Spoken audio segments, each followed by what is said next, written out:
today it's the turn of the Nolan X-804 RS, and to take a quick look at unboxing, pulling the helmet out, running you over some of the specs of this helmet, as well as some of the features you can expect from this one. Let's take a look and see what we're getting into with this one. So first things, let's get into the box. Let's see what's included with the helmet itself, and we'll take a quick overview of what else comes in the box in one of these. Obviously, being that it's a race helmet, you can always expect a visor. I have got the clear one in the bag. The tinted one is fitted to this. I've already had it out and had to play around with things, but you will get a tinted visor, which is going to be your second included in the box. And the helmet itself wrapped up in its lovely cloth bag. Let's get a first look over this colorway, which is one of the new ones, the 25. So obviously, taking a first look over the helmet itself, it is a full carbon construction helmet, which is evidently shown by the exposed carbon fiber all over the top. You can see that second visor I was talking about. This one comes with the mirror finish. Depending on the colors and things that you choose from, they can come with a range of mirrored or photochromatic visors. They run everything from the gold ones to like a mirror finish red. There's blues, there's dark tints as well on the Puro full carbon editions. But this one, with the small little Italian accent around the side, I think looks absolutely awesome. So obviously, Nolan being Nolan, they are approved to fit visors standard from the factory with this. This is a testing that ensures the visor or the Pinlock itself is as near to optically perfect as it can be. Only certain brands are allowed to do this. A couple off the top of my head being Schubert, Nolan, and there's a few more guys out there that are approved to do this. But it's nice to see that it's fitted, it's included, everything's fitted into there. You don't get one included with the chrome visor, so that is an optional extra. However, given this is geared towards that sort of racing and track market of things, tear-off posts are included on the side of the visor. You can see them just there. And the Pinlock is not included, as a lot of times, generally racers don't run them down to that slight bit of distortion you'll find through the Pinlock itself. Really quick, guys, don't forget, if you could drop a subscribe, leave us a like, drop a comment. Really helps us engage with you guys, understand what sort of content you like, what you want to see more of in the future. Hit the bell icon as well. You get a notification as to what sort of stuff that we've got coming out and our latest video releases. If there's anything you suggested, it might just be one of those. So let's get back to the Nolan.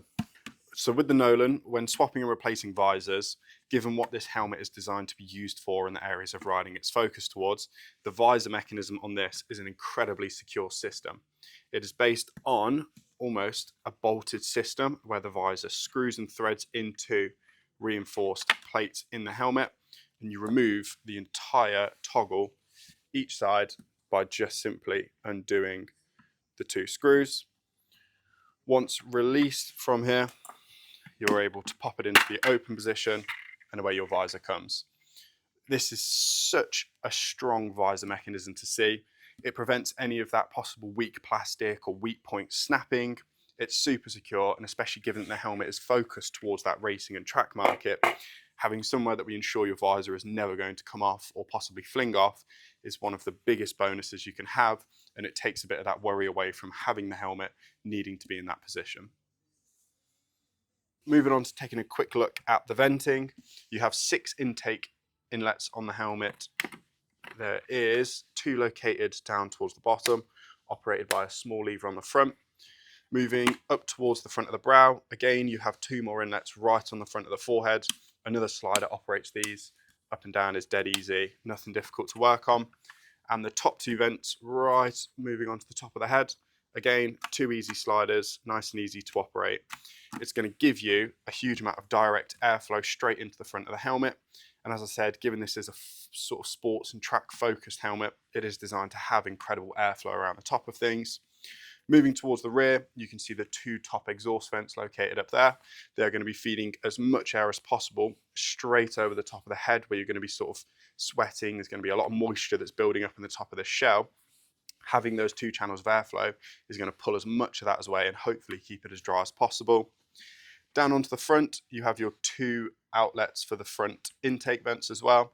These are again going to feed them. They have been placed quite nicely in order to help create the helmet in a little bit more of an aerodynamic manner. It's going to keep things a bit more stable. It's going to help to channel that air coming out of the helmet to follow the tail of the helmet and the spoiler back there. So moving on to the interior and the features of this helmet on the inside, you've got a super plush lining It's very similar in their derivatives from the 803 RS, which is an incredibly well-known helmet. Some of you guys are still rocking them. A lot of people still know they're out there. They're an incredible bit of kit, and the 804 RS has developed on that just a bit further. The padding is still a super quick wicking. It's naturally antimicrobial, so it's going to help pull a lot of those germs and build up that you're going to get after a series of racing. Padding and stuff, shape-wise, hasn't changed a huge amount. Obviously, EQRS or quick release cheek pads still going to be fitted as standard. Obviously, like I've mentioned many times before, this helmet is geared towards those more extreme sides of motorcycling. EQRSs are becoming a bit more of a standard and a must-have for a helmet, especially trying to compete into this point and this zone of helmets. It does also have Nolan's fitting system. It is almost a 360 fit system, which a lot of people have started to run now. It allows minor adjustments to be made onto the helmet. This is going to give you that rolling back, rolling forwards, rolling left and rolling right feeling. The more you change, the more you'll notice the pressure starts to move from areas. So if you do need a bit more of an adjustment on a helmet, the fitting system inside of this allows you to create and taper those high and low spots to the fit around your head. Small little chin curtain's been thrown in there, which is nice to have. It's going to help keep just a bit of that blast off the lower collar of the helmet itself. Nice thick cheek pads. They're going to be pretty quiet, pretty good. The one thing that does let this helmet down ever so slightly is, you might just be able to see it on the inside, a lack of any speaker recesses. So when it does come to fitting an intercom to this, it's a bit challenging, especially with these sort of fixing points on the rear for the spoiler, as well as a lack of speaker recesses in there. It creates a small little minefield to fitting things, but there'll be a way around it, whether it's slimline speakers or a slightly thinner version. There is always an option to get around that situation. I mean, it's pretty undeniable. Nolan have nailed some of the graphics this year. I'll throw up some of the colours as well. I'll get some links put down to them so that you can have a look over them. There is a huge amount of colours that have come out this year. There's some really cool graphics following the Italian heritage of a brand like Nolan. There is also some cool sort of blocky designs of helmets where they've got a big chunk of colour splattered onto the side. We've been super impressed by the colours this year on the Nolans. Let's get it on and let's have a look how it sits on the top of the head. So I normally wear a medium in helmets. This one is a large that I've just grabbed out here. However, I would say that these do come up a little bit small in their fitment styles of things. And I would probably be aiming a little bit closer to somewhere between a medium and a large. If I was to go down to the medium that I'm normally suited to, I would be having to play around with that top shell, hopefully giving myself some bits of space where I need it. And I can feel in the top of my head that there's a couple of adjustments I'd make just to ensure I had that perfect fit. But even though this is technically a size too big for me, it's got a really good grip on my cheeks. I feel really secure in this helmet. And when I'm secured in and locked down, you can't argue the fact that this helmet isn't going to keep rock steady on the top of your head.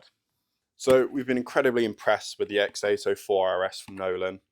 Obviously this helmet is full carbon, it is a racing helmet, and it is going to be that higher price point. A plain graphic finish with a black visor and sort of no graphic to it, you're talking about that £480 mark. You move up slightly as you get into the territory of the lighter graphic colours, you're moving closer to that £550 mark. And as you get up into those brand new sort of heavy blocko colourways, you're moving into the £600 territory, which for a helmet with this spec, this feature and this build quality is almost unheard of. And it makes some of the other guys look a hell of a lot more expensive for what you're going to be paying. We predict that this helmet is going to do incredibly well. It is such a strong helmet, such a strong build point, and it has such an incredible name and history behind it. We're going to see this do really well, especially it's coming in at that price point that's £300, maybe £400 lower than some of the other ones that are out on the market at the moment. So just to wrap things up, the 804 RS from Nolan is an incredibly strong contender in that sports and track market. It comes in at a wicked price point for sort of the specs, features and materials that you're going to be getting from it. It's building on that 803 RS platform that was so strong, which was built on many generations prior. If you've had one before, you kind of know what you're in for. And if you ever speak to anyone who has had one, they'll tell you how much they loved wearing it. Super strong helmet. Very impressed with it this year. I'll have a link to this specific one I've got here, as well as all the other ones down below in the description. Take a look over. If there's anything you like the look of, we should have it in the building. And if we don't, feel free to let us know. We are more than happy to get a hold of them in here for you. Check out our social medias. We're posting all the new colorways and things that come in of the Nolan, as well as many other brands that we stock here. Once we've got them all, we'll be getting some videos, some talks. I'll be doing some more helmet reviews as well about things like this. Let us know if there's anything more you'd like to see or anything that is new coming out that you've sort of had an eye for. We can get a video done onto it, and I'll give you a quick run through of things like this. Thank you.